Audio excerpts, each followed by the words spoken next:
24 jam lepas lagi. Kenapa? Tidak ada payung hukum untuk menghukum. Nggak ada hukum. Sampai hari ini tidak ada payung hukum untuk menangkap. Mestinya kerja siapa ini?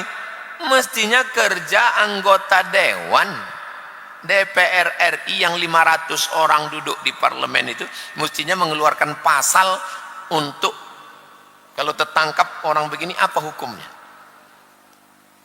Karena semua agama, ini bukan Islam aja, semua yang beragama pasti rusak anaknya, rusak suaminya, rusak masyarakatnya gara-gara ini. Mesti keluarkan hukum. Kenapa mereka nggak mau membahas pasal ini? Karena pasal ini kering, nggak ada duitnya. Tapi kalau membahas pasal tambang, semangat dia, karena banyak pengusaha akan masukkan duit. Jadi langit itu bukanlah ruangan hampa kosong, tapi dia punya. Ini menunjukkan bahwa agama Islam ini bukan agama yang hanya cerita tentang akhlak, etika, moral, bukan. Agama Islam bukan agama yang cerita tentang halal, haram, makruh, mubah, bukan. Tapi dia bercerita tentang alam semesta. Pikiran kita tidak sempit. Sempit kali pikiran. Hanya memperhatikan kaki mana duluan masuk WC. Masalah yang kecil-kecil, detail-detail. Tapi berawal dari yang besar dulu.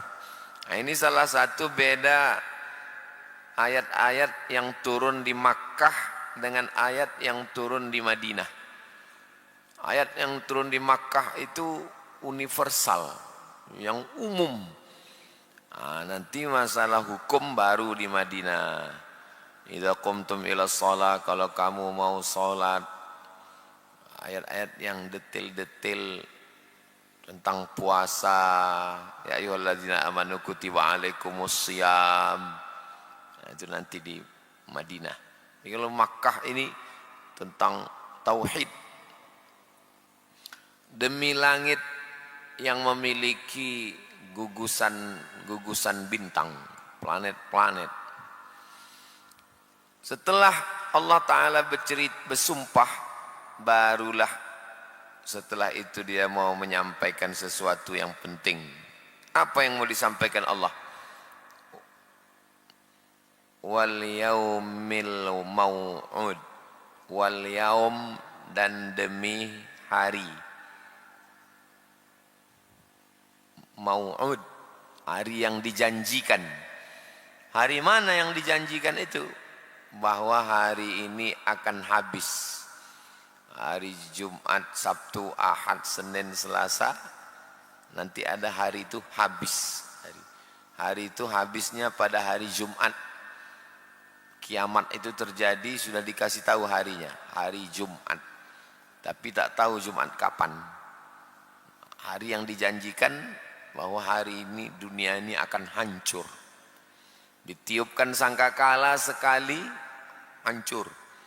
Ditiupkan sangkakala sekali, tegak berdiri. Innama amruhu idza arada syai'an ayyakula lahu kun fayakun.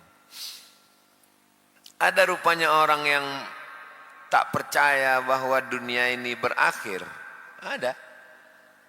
Orang-orang Yunani, filosof itu, kata dia dunia ini tidak berakhir. Dunia ini tidak kiamat. Dunia ini akan ada terus. Dalam bahasa Arabnya qidamul alam. Alam ini kata dia qadim. Qadim alam ini. Kalau alam ini qadim, tak berakhir, Allah juga qadim. Berarti ada dua yang qadim. Musyrik. Yang qadim cuma Allah. Sedangkan selain Allah, makhluk baharu, berubah, hancur, binasa. Itu salah satu kebatilan filsafat. Mengatakan alam ini kekal. Termasuk beberapa agama, aliran mengatakan alam ini kata dia kekal. Wal yaumi demi hari al mau'ud, hari yang dijanjikan. Hari yang dijanjikan itu apa? Hari kiamat. Bahwa dunia ini akan hancur, berkeping. Idza sama'um fatarat, langit terbelah. Wa idzal kawakibun tasarat, planet bertabrakan. Bam. Wa idzal biharu fujirat, lautan meledak, tsunami. Wa idzal quburu bu'thirat, semua yang dikubur bangkit naik ke atas. Kiamat. Wa takunul jibalu kal ihnil mamfush, gunung-gunung, Gunung Bromo, Gunung Kidul, Gunung Merapi, kal ihnil mamfush, macam bulu kambing dihembus angin, berterbangan gunung-gunung.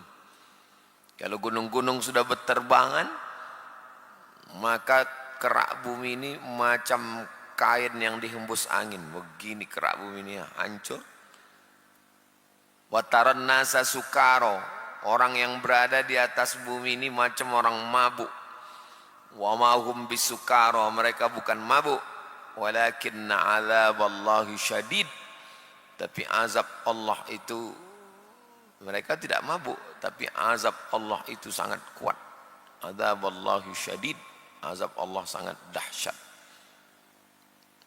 Jadi sebelum cerita tentang sholat, sebelum cerita tentang puasa, sebelum cerita tentang haji, Al-Quran mengajak kita melihat alam yang luas ini, barulah sadar bahwa diri kita ini tak ada apa-apanya.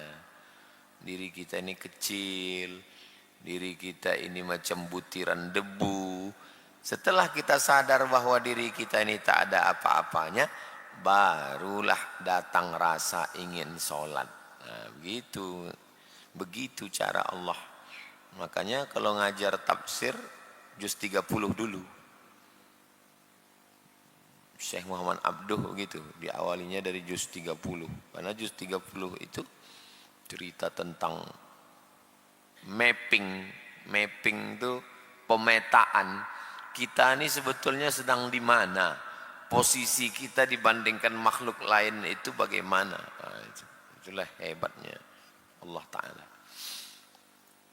Wa syahidin wa mashhud, syahid yang menyaksikan, mashhud yang disaksikan. Syahid mashhud di. Syahid yang menyaksikan. Saya menyaksikan bulan, hilal mau ditengok besok.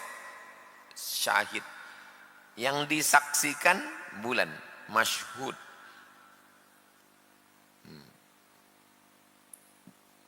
Yang menyaksikan syahid hari Jumat.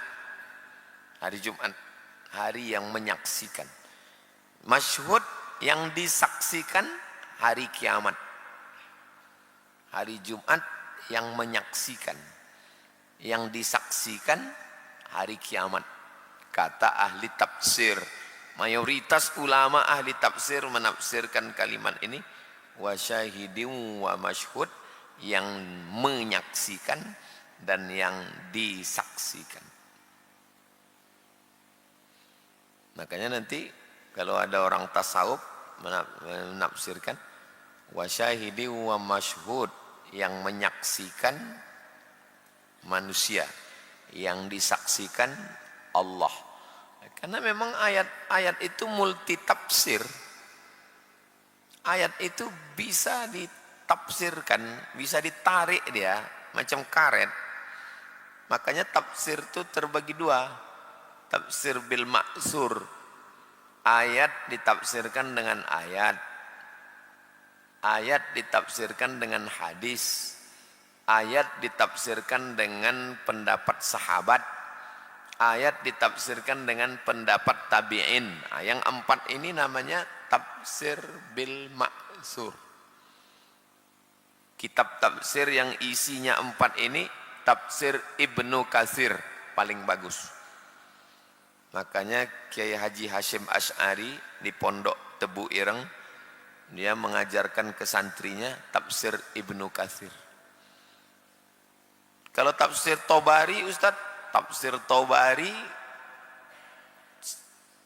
sanadnya terlalu panjang. Akhirnya kitabnya terlalu tebal. Bukan tak bagus, bagus. Lebih tua Tobari. Tafsir paling tua Tobari, 24 jilid. Sanadnya dipotong, tinggal tafsir Ibnu Katsir.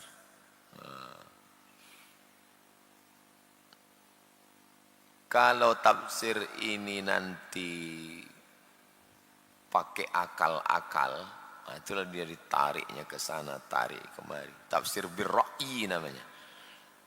Interpretasi pakai akal tak boleh, kecuali kalau dia membawa kepada kebaikan. Makanya ada namanya tafsir birra'yi al-mahmud, terpuji. Tapi ada tafsir birra'yi al-mazmum, tercela. Wa syahidin wa mashhud.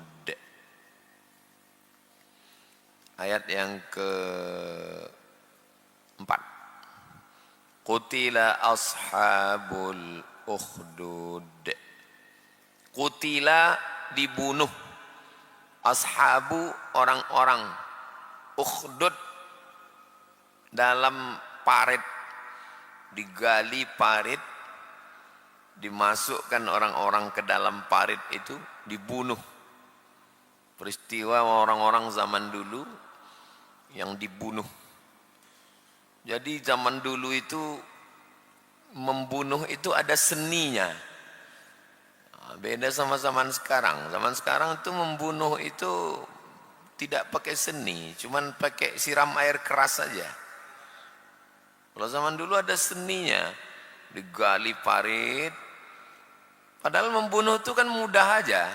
Ambil batang kayu, pukul, mati. Ambil tombak, tikam. Ini enggak, dia pakai seni. Ada orang Yunani, orang Romawi membuatkan patung lembu dari besi, lalu di dalamnya itu berlobang, dimasukkan orang ke dalam patung lembu itu, dihidupkan api, otomatis kan menjerit dia. Menjeritnya lembu itu mengeluarkan suara. Jadi ada kenikmatan, memang sakit jiwa betul orang barat itu. Jadi kalau orang ngerti sejarah, faham dia kenapa orang barat itu mau membunuh orang. Memang bukan berarti orang kita tidak punya selera membunuh, orang kita pun gila juga membunuhnya. Cuman kita lebih ke kuliner dia. Variasinya itu lebih ke makanan, walaupun badan tak besar-besar. Kalau orang Yunani, orang Romawi itu membunuh. Bayangkan orang Kristen 300 tahun jadi makanan singa gladiator. Ditangkap singa itu dari hutan. Ini raja-raja Romawi itu suka menengok orang bertarung sama singa. Cari orang, disuruh belaga sama singa, menikmati dia itu. Gladiator, petarung melawan singa. Nah singa ini makannya apa? Makannya orang. Maka dicarilah orang-orang sampai akhirnya Kaisar Konstantin masuk ke agama Kristen. Sejak itulah berhenti orang itu jadi makanan singa. Kalau di tempat kita kan enggak. Dulu ada sirkus kan, sirkus. Singanya ada juga singa harimau di sirkus tuh. Tapi makanannya tidak orang, makanannya kucing. Siapa yang bawa kucing boleh enggak beli tiket. Zaman dulu. Kalau mau nonton sirkus gratis, bawa kucing untuk makanan singa. Sadis juga itu, lebih sadis lah gladiator, orang makanan. Jadi ada kenikmatan. Maka Begitu ditemukan Epstein file, gila-gila itu kan. Duit banyak, membeli pulau, pesta pedofil, makan daging orang.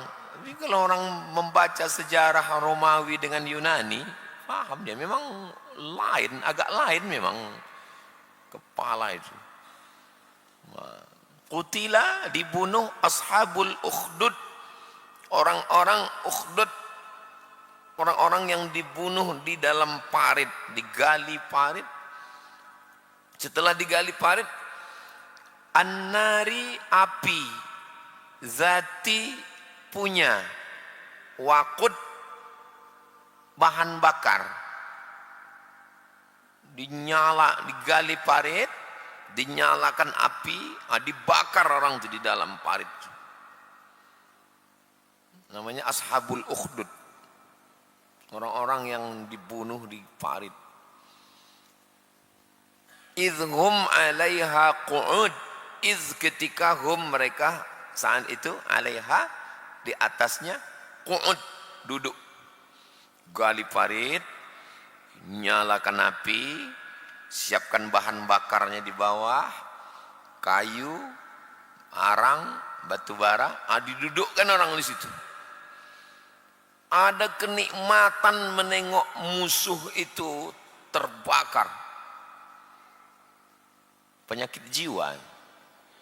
Makanya ketika Islam datang, menengok orang lain sebagai saudara, menyakiti orang lain seperti menyakiti diri sendiri, merasakan lapar supaya begitulah lapar orang, tak sampai hati menengok orang susah. Itulah Islam. Karena dulu ada penyakit senang menengok orang tersiksa. Makin tersiksa orang, makin nikmat. Dan sampai sekarang masih ada orang begitu. Senang dia menengok orang tersiksa, menengok penderitaan ashabul ukhdud. Wa hum 'ala ma yaf'aluna bil mu'minina syuhud. Dan mereka yang tukang bakar tadi, 'ala ma yaf'aluna bil mu'minin, terhadap perbuatan mereka terhadap orang beriman, syuhud, menyaksikan, menengok dengan mata kepala. Proses penyiksaan itu sampai menjeritnya, melepuhnya, terbakarnya, gosongnya, sampai matinya, syuhud. Gila memang, sakit jiwa itu. Ada orang macam itu.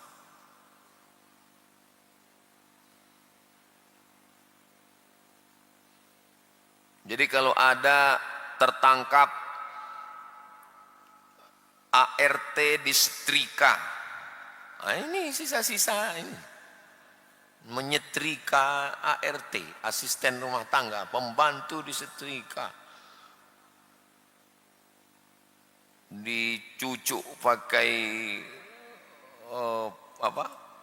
puntung rokok. 2 orang TKW, satu umur 16 tahun, satu lagi umur 20 tahun. Anak umur 16 tahun dipalsukan KTP-nya sama calo. Karena 16 kan belum punya KTP. Dipalsukan umurnya, kong kali kong RT, RW, dipekerjakan ke Singapura, dijual jadi pembantu. Ada 2 orang pacaran, yang satu jadi pembantu di rumah laki-laki, yang satu jadi bantu perempuan. Perempuan ini sadis, mau mukul, mau nempeleng, memijak, membakar. Rupanya orang kalau terlalu dianiaya, datang beraninya. Akhirnya 2 orang ini, antara yang umur 16 sama 20 ini, bangkit beraninya, dibekap orang tuh pakai bantal, mati. Jadi sebetulnya nggak ada orang jahat, yang ada adalah orang baik yang teraniaya. film Joker. Saking seringnya dianiaya, bangkit dibekap orang nih. Bekapnya mati. Setelah mati, Singapura menetapkan hukum gantung. Mengamuk seluruh Indonesia. Kalau masalah mengamuk, Indonesia adalah hebat. Orang-orang barat takut kalau udah netizen Indonesia mengamuk. Mengamuk, unjuk rasa ke kedutaan. Cari nanti beritanya tentang TKW membekap orang Singapura mati. Jadi ada memang penyakit manusia ini suka menyiksa orang. Menengok orang tersiksa itu ada kenikmatan dia menengok. Nauzubillah, sakit jiwa itu. Syuhud itu artinya menyaksikan dengan mata, ditengoknya orang tersiksa itu, kesakitan. Nauzubillah. Wa ma naqamu minhum illa an yu'minu billahil azizil hamid.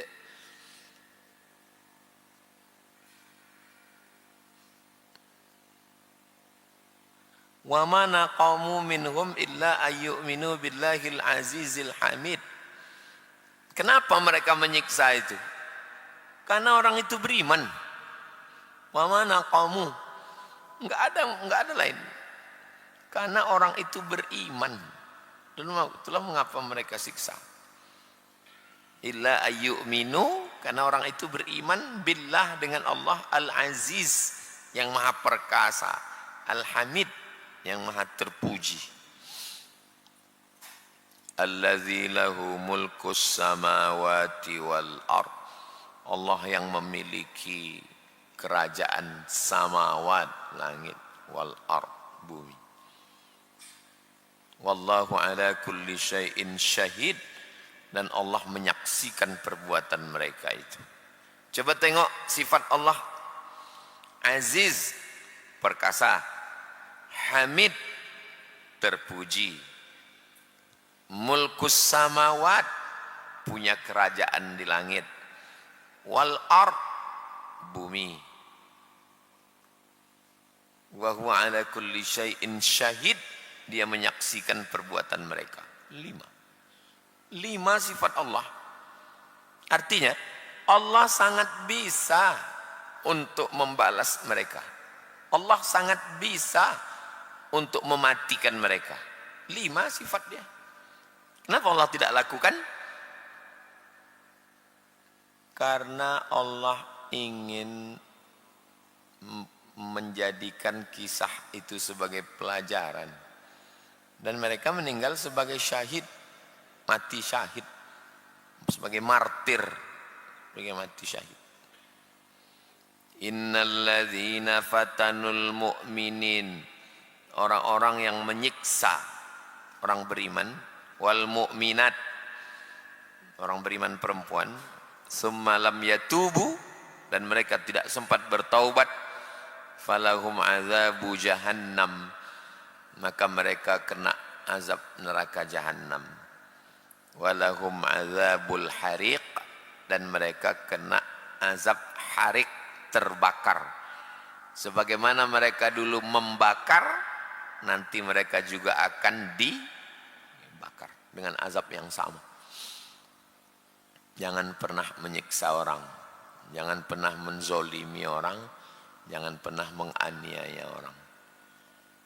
Kalau tak sanggup tahajud banyak-banyak, tak sanggup hatam Quran sering-sering, tak sanggup sedekah, cukup satu aja, jangan zolim. Dah. Sholat secukupnya aja, puasa secukupnya aja, tarawih secukupnya aja. Yang penting satu, jangan zolim. Karena zolim ini minta ampun. Saya puasanya secukupnya aja lah Pak Ustaz, pangkal tengah ujung, bukan itu maksudnya. Tetap Ramadan itu full. Jangan pula dipelintir ceramah ini. Sembayang tidak, puasa tidak, baca Quran tidak. Kau tak sembayang. Kata Ustaz Somad, yang penting jangan zolim dah. Maka manusia ini terbagi tiga. Ada yang sangat zalim, membakar orang, membunuh orang, menyiksa orang, sangat zalim. Ada yang sangat baik, menyembelih binatang pun tak mau.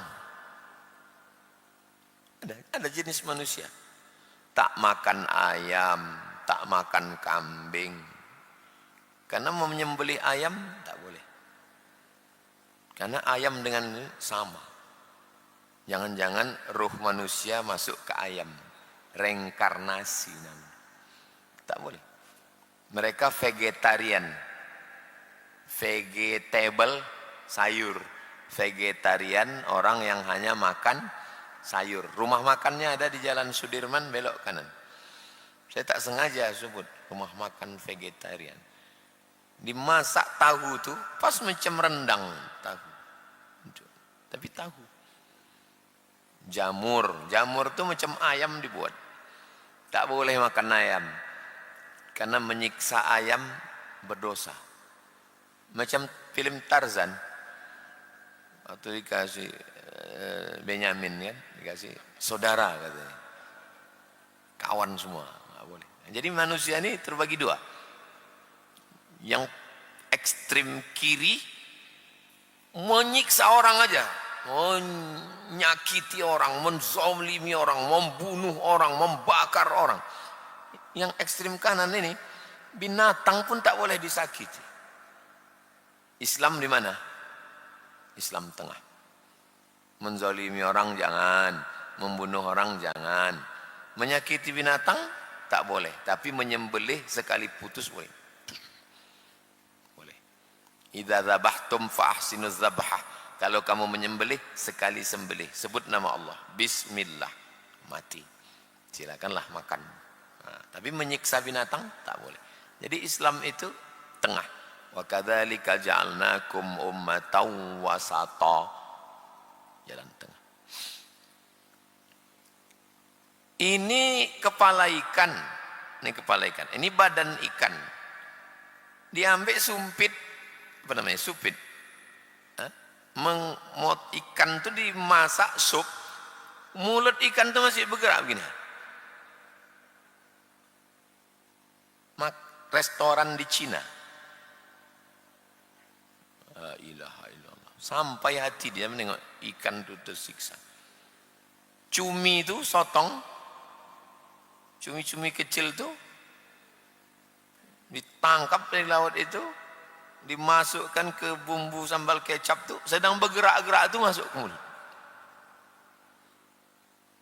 Anak monyet dipotong rata atas kepala ini, dikasih pipet untuk minuman berenergi. Jangan dibayangkan makan sahur nanti. Gila ini. Dan rumah makan ini dicari orang. Maka hilang anak-anak monyet banyak.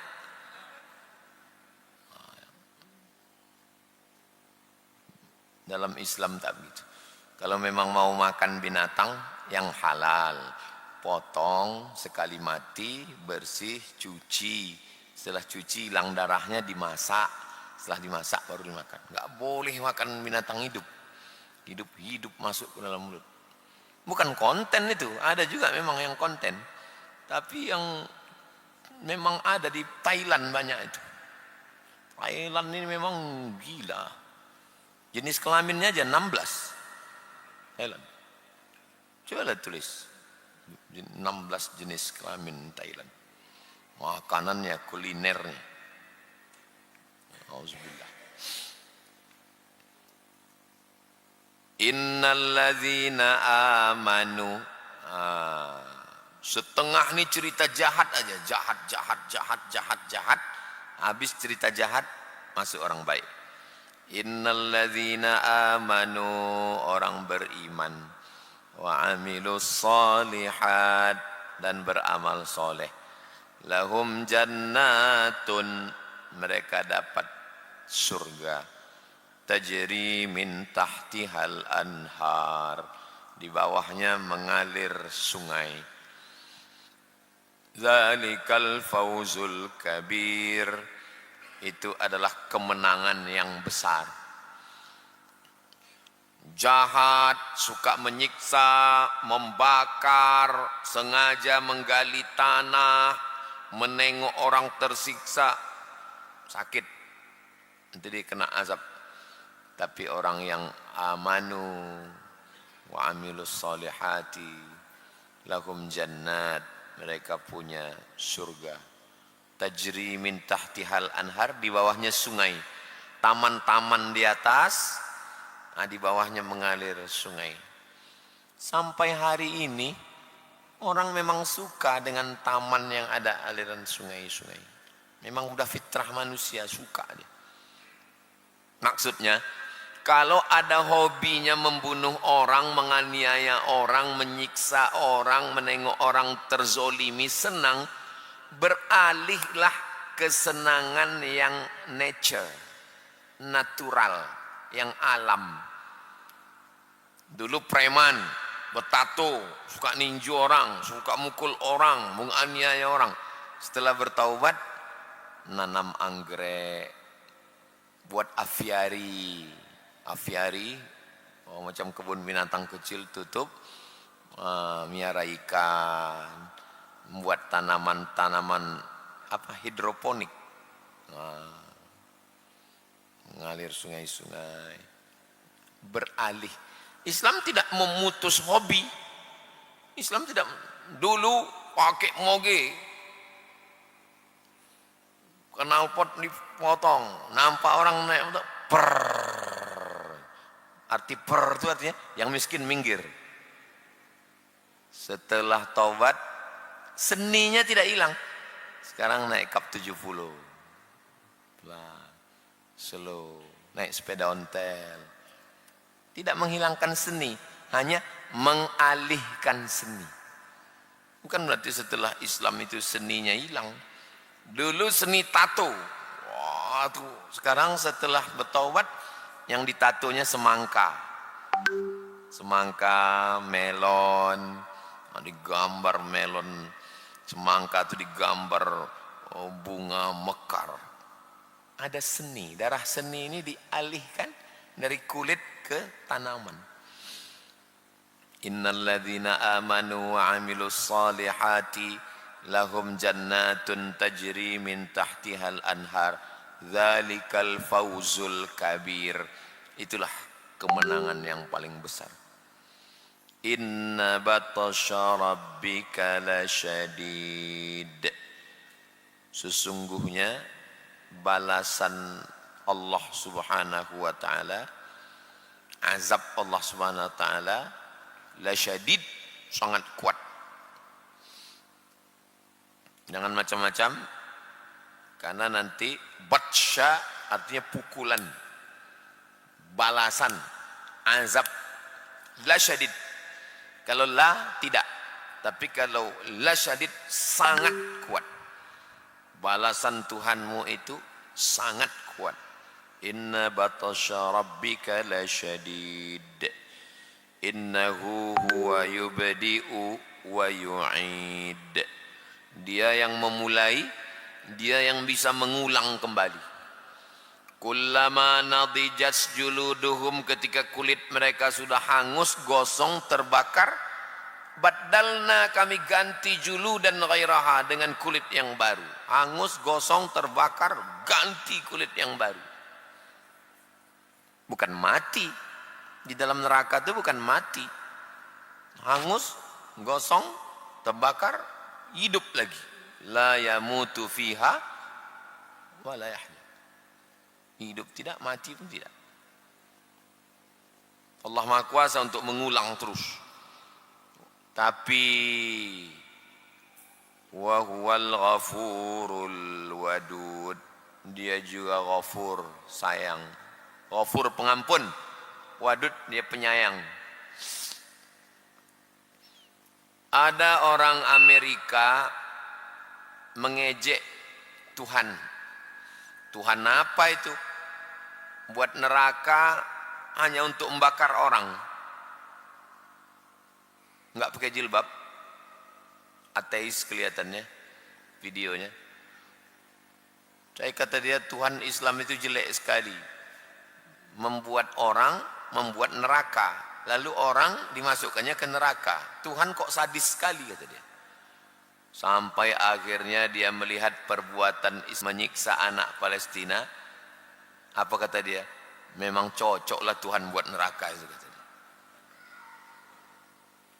Kalau nggak ada neraka itu siapa yang membalas Israel nih, kata. Nggak saya simpan pula videonya. Kadang makanya kalau ada video yang model begitu tuh disimpan. Awal tuh dia mengejek sebelum dia tahu peristiwa Israel. Tuhan menciptakan orang, habis itu diciptakannya neraka, habis itu dimasukkannya ke neraka. Tuhan kok sadis, kata dia. Tuhan apa ini, kata. Tapi setelah menengok perbuatan Israel, memang cocoklah Tuhan membuatkan neraka ini. Apakah setelah itu dia dapat hidayah? Wallahu a'lam. Kalau dapat hidayah dia hebat juga itu. Dapat hidayahnya justru karena neraka, bukan karena surga. Makanya kalau membaca ayat itu baca dua-duanya. Innahu huwa yubdi'u wa yu'id. Dia maha kuasa untuk mengazab terus-menerus, tapi wa huwal ghafurul wadud. Dia ghafur, dia maha pengampun. Wadud, dia maha penyayang, sayang dia sama kita. Makanya orang masuk neraka itu bukan karena Allah, tapi karena perbuatannya sendiri. Innallaha la yazlimu mithqala dzarrah. Allah tidak menganiaya orang walaupun sebesar biji sawi.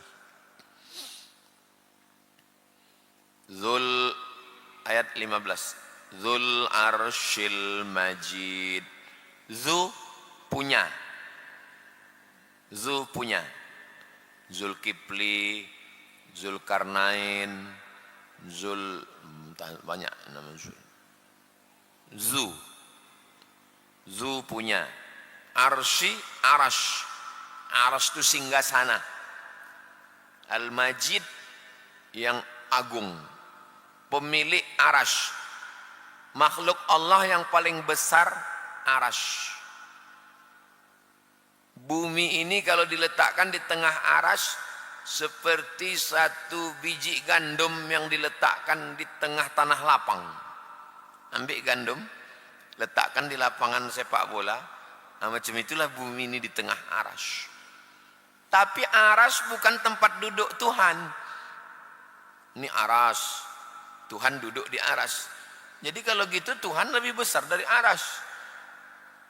Langsung terbayang di kepala. Oh, berarti Tuhan duduk di atas arash. Ketika terbayang Tuhan duduk di atas arash, itulah namanya tashbih. Menyerupakan Allah dengan makhluk. Maka kalau udah cerita tentang arash ini, maksudnya Allah Maha Kuasa. Itu maksudnya. Menyikapi tentang arash dua. Pertama, tafwid, serahkan sama Allah. Allah duduk di atas arash, batil.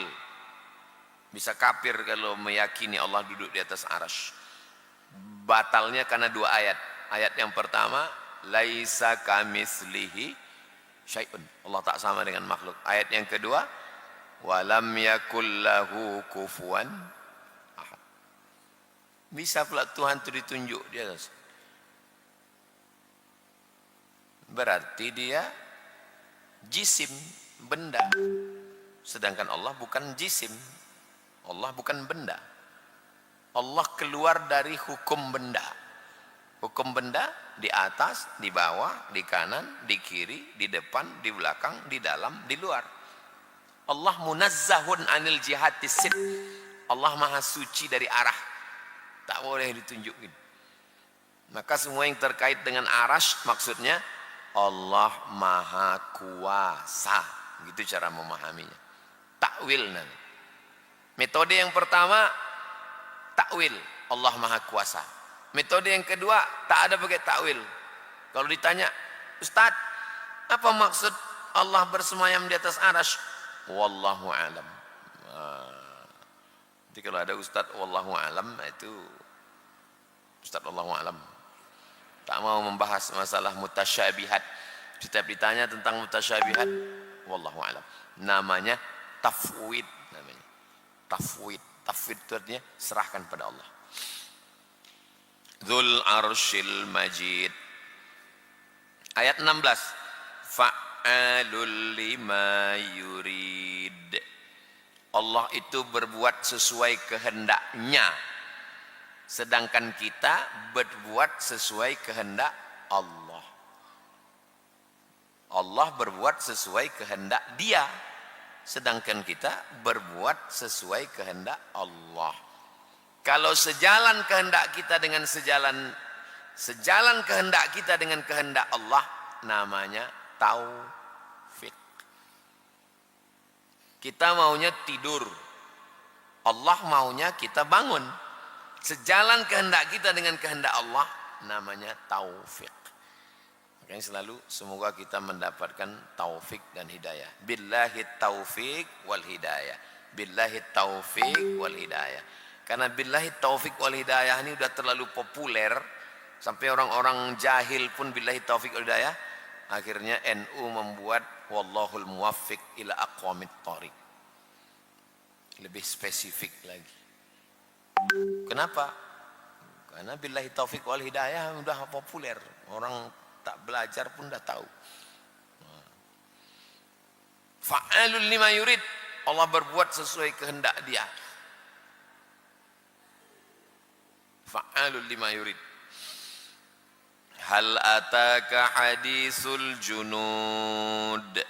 Apakah sudah datang kepadamu cerita tentang junud? Junud maksudnya bala tentara. Bala tentara siapa? Tentara Fir'aun wa Samud. Tentara Fir'aun dan kaum Samud. Wa ila adin akhahum huda.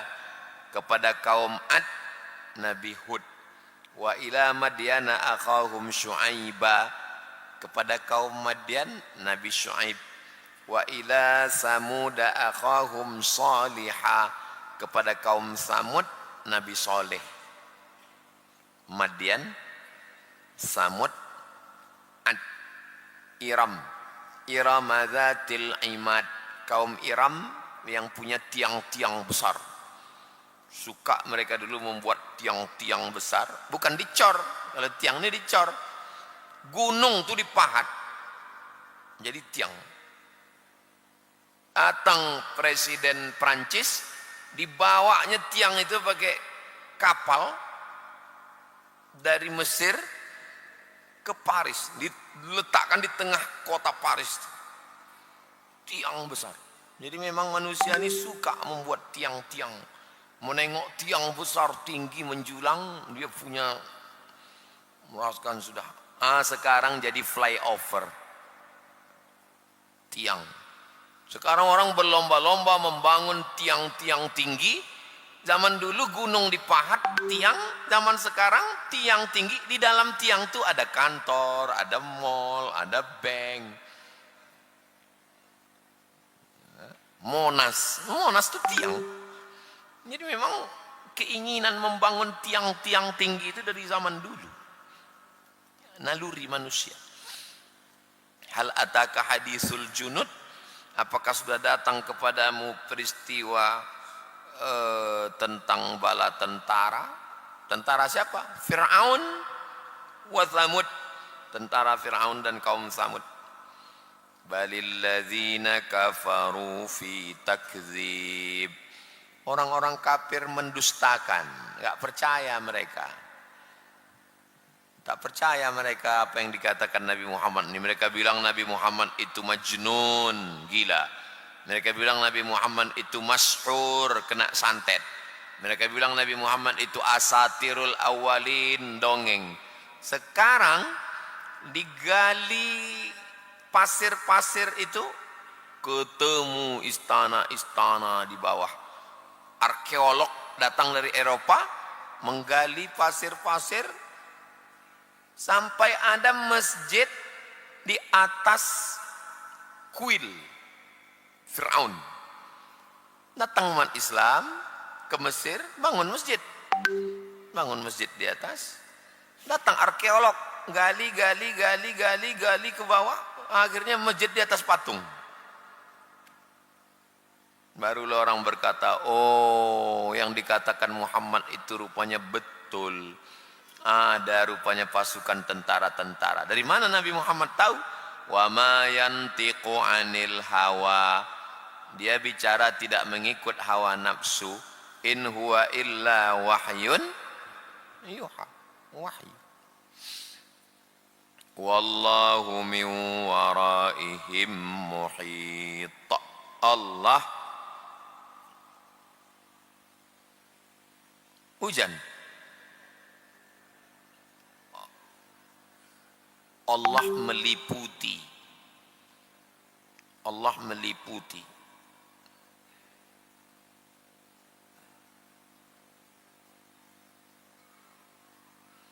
Allah meliputi. Meliputi itu ini.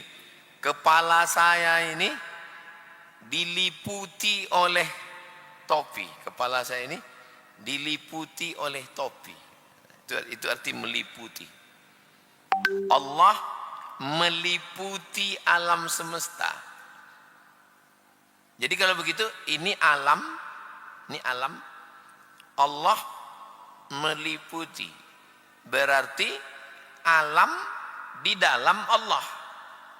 Batil kalau ada pemahaman macam itu. Ini alam.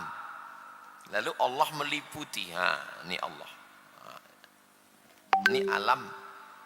Lalu Allah meliputi. Maka kita di dalam Allah.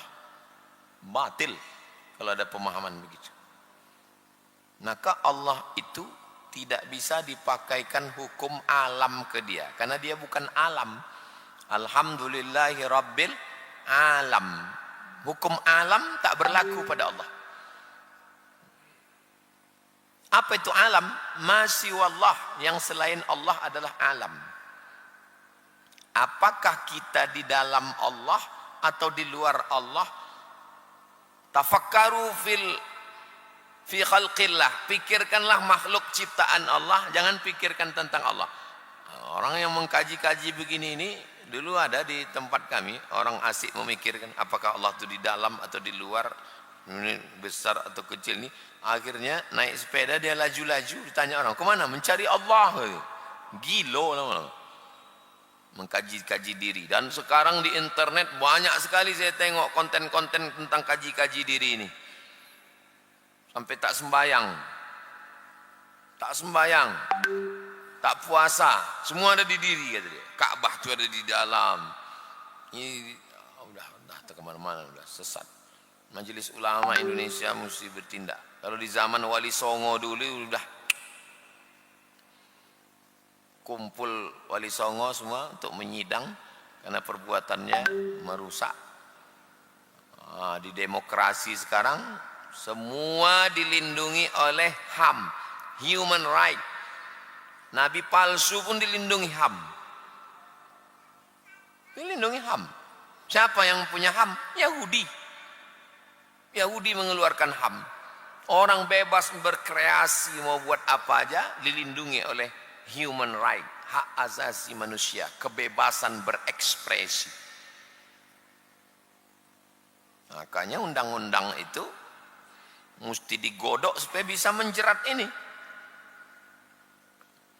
Fikih Islamnya mantap, tapi fikihnya tidak masuk dalam undang-undang.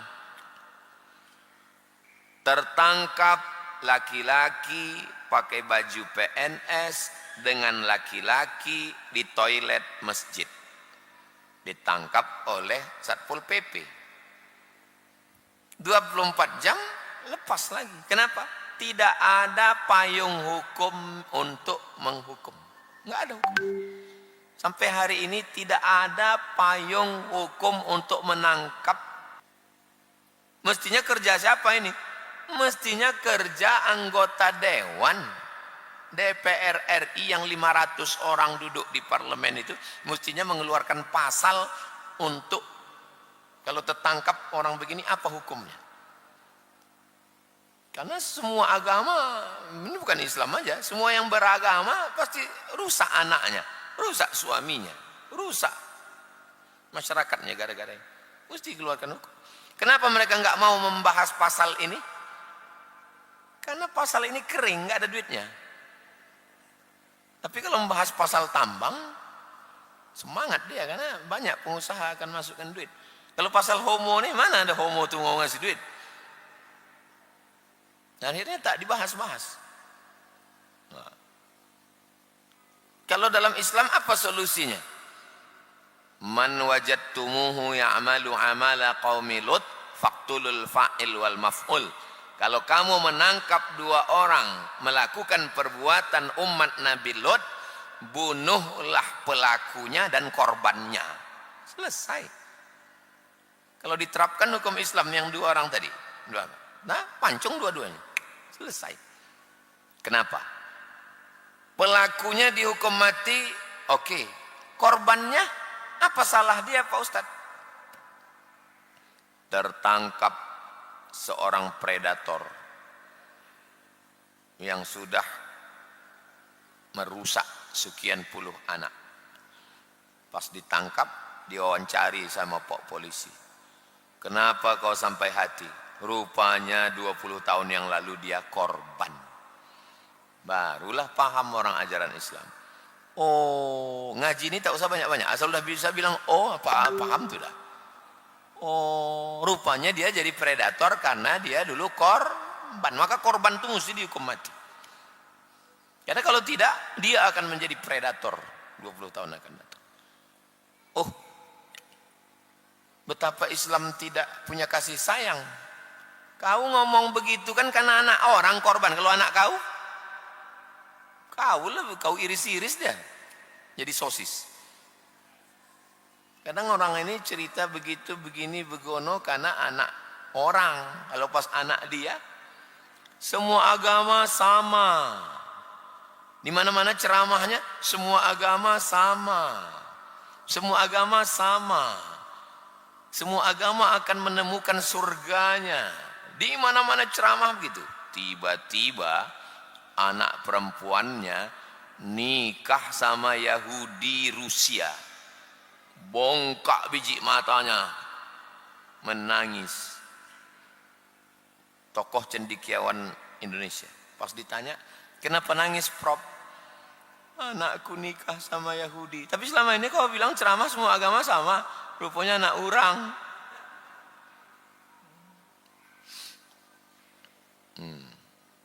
Ada tulisan ketua Dewan Dakwah Islamiyah dulu tentang itu.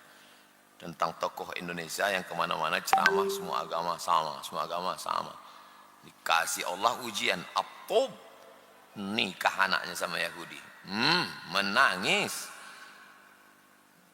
Ternyata orang ini banyak berpikir. Makanya kita dalam Islam ini jangan berpikir untuk orang lain. Berpikir untuk diri sendiri. Kaji itu ke diri dulu, baru ke orang, bukan untuk orang. Ini banyak orang ngaji, kaji tidak bawa, kaji di orang. Wallahu min waraihim muhit. Maknanya bukan Allah meliputi, na'udzubillah. Kafir kita kalau sampai mengatakan alam ini diliputi Allah. Maksudnya pengetahuan Allah meliputi segala aspek, itu maksudnya. Ustadz Somad meliputi Ma'had Az-Zahra.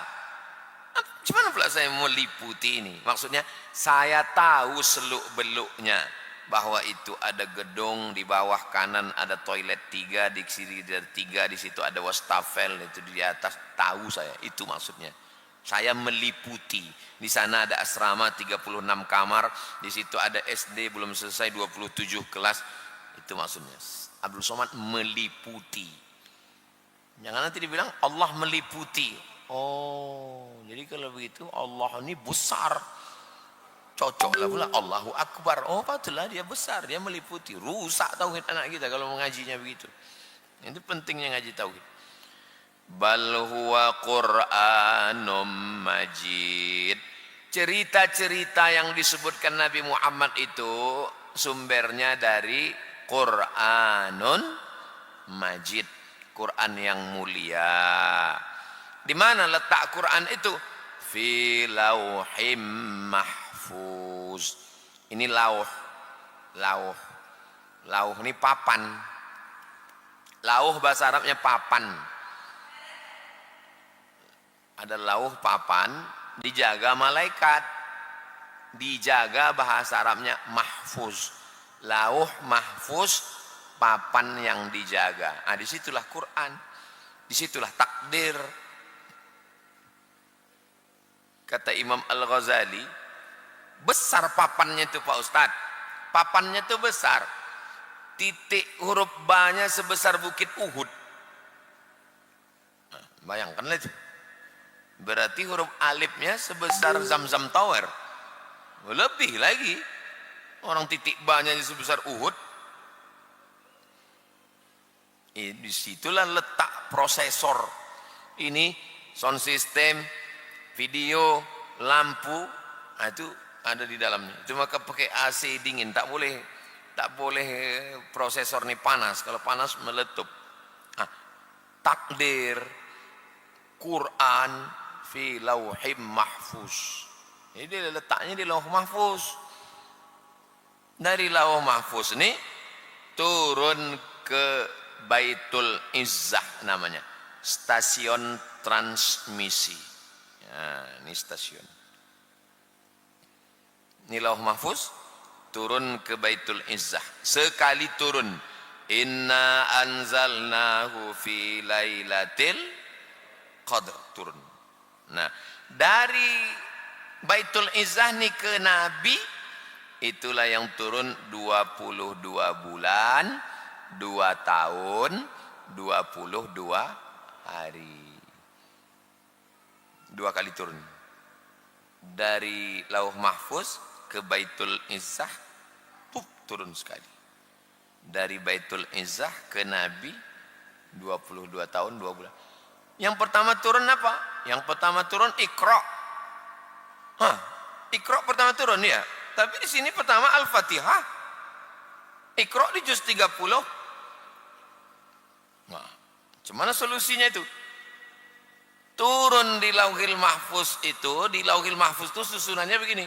Al-Fatihah, Al-Baqarah, Ali Imran, An-Nisa, Al-Maidah. Ini di Lauhil Mahfuz. Sampai ke Baitul Izzah susunannya begitu juga. Dari Baitul Izzah ke Nabi inilah Iqra dulu. Iqra. Bismillahirrahmanirrahim. Khalaqal insana min 'alaq. Iqra wa rabbukal akramul ladzi 'allama bil qalam 'allamal insana ma lam ya'lam. Menggigil Nabi, turun Nabi, turun. Ya ayyuhal muddassir, wahai orang yang berselimut. Qum, bangkit, fa anzir, beri peringatan. Siapa ku beri peringatan? Wa anzir ashiratakal aqrabin, beri peringatan kerabat-kerabatmu. Makanya mukjizat Al-Qur'an itu cara turunnya pun mukjizat. Turun dia dari Lauh Mahfuz ke Baitul Izzah, susunannya macam ini. Tapi dari Baitul Izzah ke Nabi susunannya kacau balau. Tapi sebelum Nabi meninggal di Ramadan terakhir, malaikat Jibril sudah membacakan Quran ke Nabi sesuai dengan susunan yang ada di Lauh Mahfuz. Jadi waktu Nabi meninggal, jangan bayangkan waktu Nabi meninggal Quran itu belum tersusun. Waktu Nabi meninggal, Quran sudah tersusun. Al-Fatihah, Al-Baqarah, Ali Imran, An-Nisa, Al-Maidah, sampai kan sudah tersusun. Tapi katanya Pak Ustaz, Al-Quran masih di tulang onta, di pelepah korma. Quran dalam bentuk buku yang belum tersusun itu. Tapi Quran dalam bentuk digital sudah tersusun.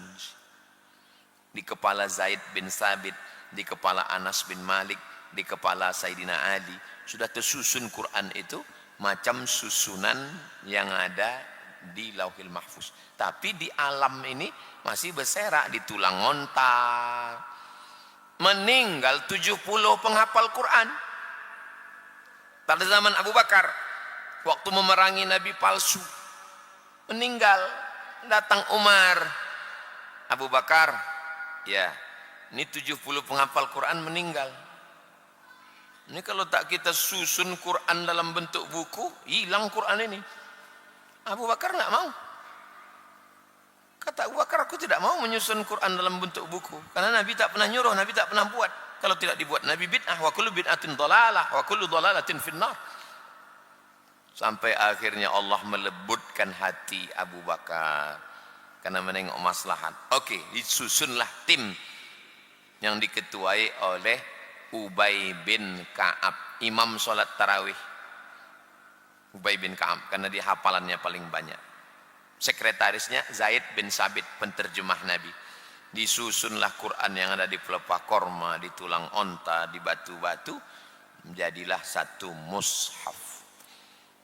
Tapi di kepala sahabat sudah ada fi lauhim mahfuz.